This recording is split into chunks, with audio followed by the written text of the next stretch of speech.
Well, good afternoon.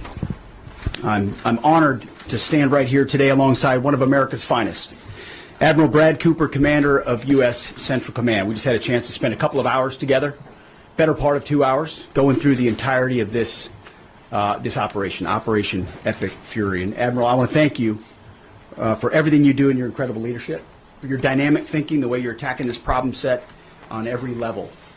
In just days of Operation Epic Fury, you and your team have delivered nothing short of devastating, precise strikes, taking out the better part of Iran's Navy, making it combat ineffective, neutralizing missile sites and launchers, and establishing total dominance over the skies we fly over and seas we fly over. Our forces are executing with unmatched skill, and the mission is advancing decisively. This is the kind of no-nonsense, results-driven warfighting that America demands. And you're delivering it in spades. You are the man for this moment. Admiral Cooper, on behalf of the President, the Department of War, and every American watching, I want to thank you for the outstanding job you and CENTCOM are doing. Keep pressing the fight, and we are with you all the way. A few thoughts before I hand it over to the Admiral for an update. Iran is hoping that we cannot sustain this, which is a really bad miscalculation for the IRGC in Iran. You see, there's no shortage of American will here. We remember and honor our fallen, those 6 that we will soon welcome at Dover, who gave everything for their country in this mission. We remember them. But we remember them by rededicating ourselves even more fervently to this mission. Our commitment to our mission objectives only increases as our advantages continue to increase. We've got no shortage of munitions. Our stockpiles of defensive and offensive weapons allow us to sustain this campaign as long as we need to. Again, our munition status only increases as our advantage increases. Our capabilities, we have only just begun to fight, and fight decisively. Having a chance to hear from Admiral Cooper. If you think you've seen something, just wait. The amount of combat power that's still flowing, that's still coming, that will be able to project over Iran is a multiples of what it currently is right now when you add up our capabilities and those of the Israeli Defense Forces. And we have no shortage of authorities. The Admiral knows we have clear objectives with maximum authorities on the battlefield.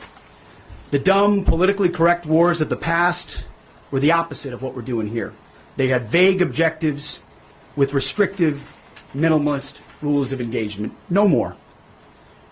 Our authorities, his authorities, CENTCOM's authorities through the President and myself are maxed out.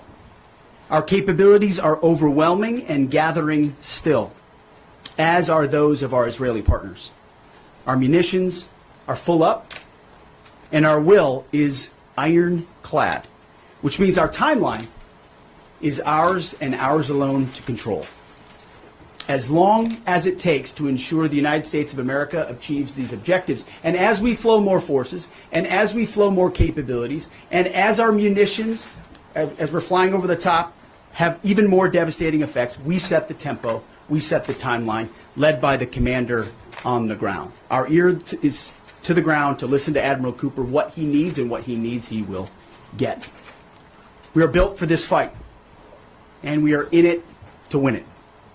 And we have the right commander in the lead. So I'll now hand it over to Admiral Brad Cooper to give you an update right here from CENTCOM. Admiral. Mr. Secretary, first, thank you very much and good afternoon, and welcome to U.S. Central Command Headquarters, America's warfighting headquarters. It's great to be here alongside the Secretary and representing the more than 50,000 men and women in uniform currently executing Operation Epic Fury. So, Mr. Secretary, first, thank you very much for your leadership and support and the very clear vision and objectives that you've given us to allow us to use overwhelming force against the Iranian terrorist regime. And thanks to all of you for attending today, and welcome to Tampa. We are now starting our 6th day of a historic mission to eliminate Iran's ability to threaten Americans. We are, if I could channel my inner Navy officer, we are at full speed ahead in executing orders given by leadership in Washington. The President and Secretary Hegseth have been crystal clear in their expectations, and we are at a high level of execution. As described by the Secretary and earlier this week by me, U.S. combat power is building as Iranian combat power declines. Our air dominance allows us to hit Iran's center of gravity with overwhelming power and reach. A couple of examples. In just the last 72 hours, America's bomber force has struck nearly 200 targets deep inside of Iran, including around Tehran. And in just the last hour, U.S. B-2 bombers dropped dozens of 2,000-pound penetrator bombs targeting deeply buried ballistic missile launchers. Notably, we've also struck Iran's equivalent of Space Command, which degrades their ability to threaten Americans.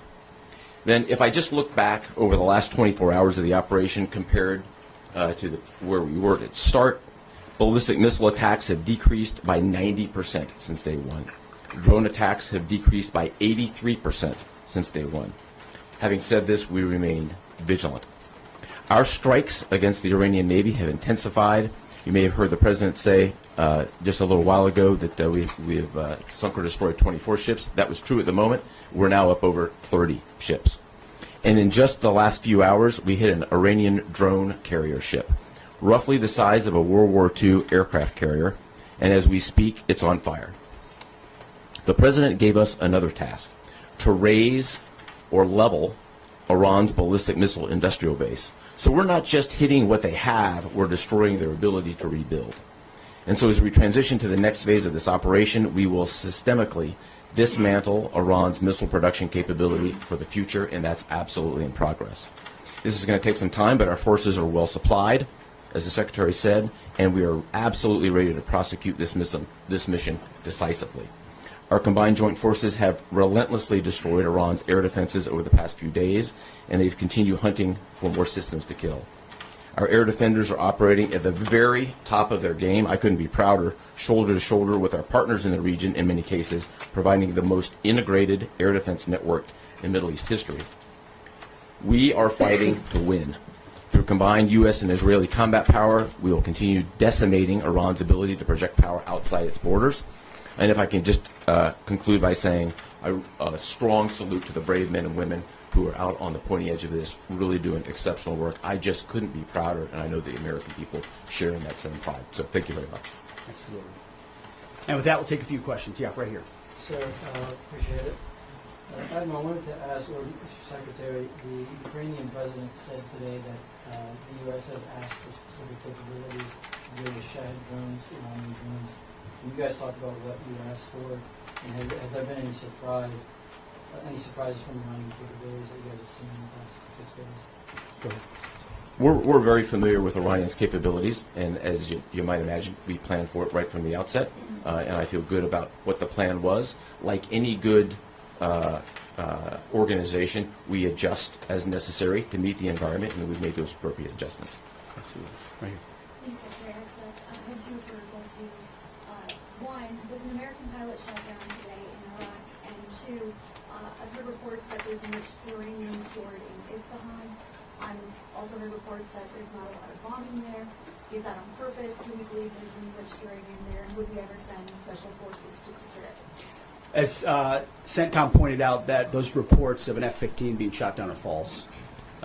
As you can imagine, Iran is doing everything it can to peddle in lies, deception, and inflation of numbers and reality, mostly to propagandize to their own people. Right? They've shut down the internet. They're hoping they can convince their own population that they're having success. One thing one of their leaders said recently is that 500 Americans have been killed, they claim. These are lies. The lies will continue. CENTCOM will continue to debunk those lies. So, and as often is the case in conflict, first reports are often wrong. As it pertains to nuclear material and things like that, one of the objectives the President has always said is that Iran will not have a nuclear bomb, nuclear capabilities, but we would never disclose what we will or will not do inside operational plans. So Admiral Cooper's got a plan. We're working that plan, and targets will be struck or not struck according to what we want to achieve. Yeah, right there. Secretary Hegseth, the President said earlier today in an interview that he would like to have a say in who's the next leader of Iran. Is this an expansion of your military objectives? Do you view it that way? And additionally, you spoke earlier today about how previous leaders have drawn resources from our hemisphere to the Middle East. Mm-hmm. How do you avoid that? Well, there's no expansion. Ultimately, I think the president's having a heck of a say in who runs Iran, given the ongoing operation we have. So there's no expansion in our objectives. We know exactly what we're trying to achieve. I think today's a great example of what this War Department is capable of doing. I was just in another part of Florida today where we announced, America's counter-cartel conference. 18 countries coming together from Central, South America, and the Caribbean, coming together to fight cartels. That is something that is ongoing. We're focused there. We're focused in the Indo-Pacific. We can mass combat power in CENTCOM. EUCOM is able to support that as well. So we know we're laser focused on our hemisphere and our homeland. I mean, that's why we locked down the border. That's why we're working with partners to take on cartels. That's why we're sinking drug boats. That's why we're on the offense there. But the beautiful things about combatant commands is that, Brad Cooper's laser focused on Central Command, just like Frank Donovan is laser focused on Southern Command. We can do both. That's what a global power can do. Ultimately, this issue of Iran's nuclear pursuit and their unwillingness through negotiations to stop it was something President Trump has said for a long time needs to be dealt with. And after 47 years, he's doing something that no other president was willing to do. And we're doing it overwhelmingly, and we're doing it decisively, while also in other parts of the globe having the desired effects. I mean, take, for example, what we displayed yesterday, the Iranian ship in the Indian Ocean, sunk by Indo-PACOM, another combatant command, who coordinated with us in order to make that happen. So America's reach is global. Our focus here, though, these missions are narrow, they're scoped, and Admiral Cooper is well on his way to ensuring that we reach those objectives. Right here, yes, sir. Howard Altman, with condolences for your troops killed. The Ukrainians are talking about providing low-cost interceptors, given their experience. That's something that the Pentagon is looking for. And Admiral Cooper, can you walk us through a little bit about how effective the Lucas drones have been, what kind of targets they've hit, and how much that's helped, given that they're low-cost alternatives that are more expensive? Go ahead. Sure. I'm not familiar with the particular offer, but interceptors in general, we've had a number of new capabilities being fielded. Obviously, I'm not going to talk about it from an operational perspective of what those are. But I think you have seen over a period of time us kind of get on the other side of this cost curve on drones in general. If I just walk back a couple of years, you remember what you used to always hear, we're shooting down a $50,000 drone with a $2 million missile. These days, we're spending a lot of time shooting down $100,000 drones with $10,000 weapons from ours. So that's one aspect of it. Lucas, indispensable. As many of you know, and if you don't know, this was an original Iranian drone design. We captured it, pulled the guts out, sent it back to America, put a little Made America on it, brought it back here, and we're shooting them at the Iranians. Good targets. Good targets. Absolutely. Right there. Thank you so much, Secretary.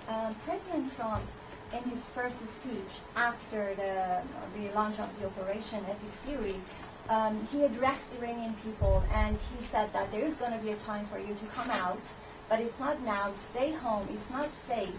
I want to know if there is a timeline for that you're going to urge Iranian people to come out, how that is going to play out, and how are you going to protect the protesters? You know that they're going to be shot probably, as we witnessed in January. That's what happened. How are you going to protect and support the protesters?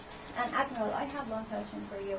How are you going to minimize the civilian harms? We have a lot of evidence that the Basij units, IRGC commanders, they are now gathering in schools, in hospitals, in purely residential areas because their headquarters are bombarded, they are ruined, of course. So how are you going to protect the civilians while you're attacking the IRGC people hard? Thank you. I would just say on the protests, obviously the Iranian people showed a lot of courage in those protests, and we saw the Iranian regime was revealed for what it is in the way they reacted to that. The world saw that. No one's done more than President Trump to reopen the opportunity for those who want a free Iran to do so. Ultimately, it's common sense, as he said up front. Don't go out and protest while bombs are dropping inside Tehran and elsewhere. So there will come a moment where he determines, or they determine, that it's the time to seize that advantage. But there's a lot of things we're doing and the Israeli military is doing targeting those individuals who are targeting those who protest. The more you do that and you erode their will and you erode their capabilities, the more you create an opportunity for people to boldly stand up. Yeah, I would just reinforce the point. We're targeting the people. We're targeting the headquarters and the people who are targeting the protesters, first and foremost. I'd also just double down on the president's comments that he previously made to the people. Stay in your homes, keep things calm, stay out of the way. There's a lot of U.S. and Israeli capacity coming over. We're hitting a lot of targets. The best thing for them to do for right now is just to lay low. Right here. Secretary, one common outcome of American military action in the past has been taking in thousands of refugees into the American homeland, and I'm wondering if there's any safeguards put in place to make sure that the American people aren't having to have another wave of refugees from the Middle East or anywhere else come and stay here. I think it's safe to say there's no plan for a wave of new Middle Eastern refugees to the United States of America. I think, as the president has pointed out for a long time, there are a lot of countries in the region who would be capable of providing that kind of support if need be, but that's certainly not something we're planning on. Yeah, back there. Yeah. Yes, sir. Michael in Washington Times. I wanted to ask, I know, Semper Gumby is always a truism in the military. Did the British decision to refuse Diego Garcia have any impact on the mission itself? Did you have to adjust, or were you able to just completely, go with the mission without even worrying about that? Well, as the president stated, it was unfortunate that that the Brits didn't, from day one, say, "Hey, go ahead and have access." But we got there. We got there, and that's now part of the way that we're operationalizing bomber runs. And it's part of when we say more to come. It's more fighter squadrons, it's more capabilities, it's more defensive capabilities, and it's more bomber pulses more frequently.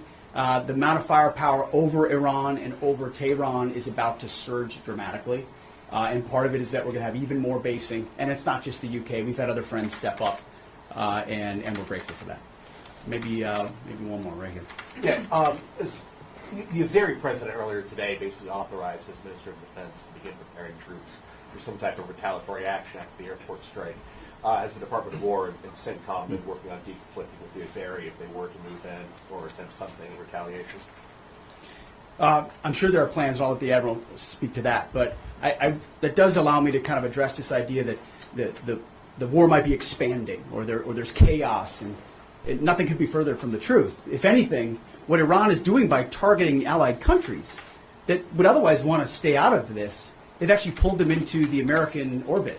So now you've got UAE and Qatar and Bahrain and Saudi and Kuwait and others saying, "Hey, we're with you. We'll shoot with you. We'll fly with you. We'll defend with you.